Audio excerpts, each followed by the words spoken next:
राम्रै छ हजुर। हाम्रो चाहिँ अब अर्को एउटा कन्ट्र्याक्ट हुँदैछ हाम्रो चाङ्गु नारायण फाउन्डेसनसँग, जहाँ चाहिँ हामीले चाहिँ एटलिस्ट 20% ग्रेजुएट भएको चाहिँ 20% को लागि चाहिँ हामीले चाहिँ तपाईँलाई चाहिँ उहाँहरू जबमा जानुभयो भने चाहिँ 1 वर्षसम्म स्यालेरी टपअप गर्ने। सुरुको 50% चाहिँ मिनिमम स्यालेरीको 50% भने चाहिँ 9,000 उहाँले टपअप गर्नुहुन्छ र अर्को चाहिँ तपाईँलाई चाहिँ 33% टपअप गरेर चाहिँ हामीले त्यो कुरा पनि भइरहेछ। भनेपछि चाहिँ अब इन्डस्ट्रीलाई त कम प्रेसर भयो नि त, 18,000 दिँदाखेरि 9,000 मात्र इन्डस्ट्रीले दिनु, 9,000 चाहिँ हामीले टपअप गरिदिरहेछ त्यहाँ। यो अवस्थामा सबैको भनाइ के थियो भने गत वर्ष 2500 जतिलाई यहाँहरूले ग्रेजुएट गर्नुभयो नि, उहाँहरूले चाहिँ खोइ त तालिम चाहिँ दियो, रोजगार दिएन भने जस्तो पनि थियो। भनेपछि अहिले चाहिँ अलिकति बढी सुनिश्चित गर्नुभयो होइन। पोहोरको पनि के छ भन्दाखेरि तपाईँलाई 2500 प्लसले जसले तालिम कम्प्लिट गर्नु सिप मेलाको मात्रै है, त्यसमा चाहिँ तपाईँलाई 50% एम्प्लोइड हुनुहुन्छ, एम्प्लोइड र सेल्फ एम्प्लोइड हुनुहुन्छ।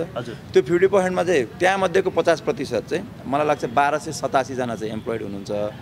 त्यसमध्येको पनि तपाईँलाई 50% चाहिँ तपाईँलाई नेपालमै काम गरेर राख्नुहुन्छ। हामीसँग रेकर्डै छ उहाँहरूको। म मन्जेश ज्यू ठकुरी। हाम्रो यो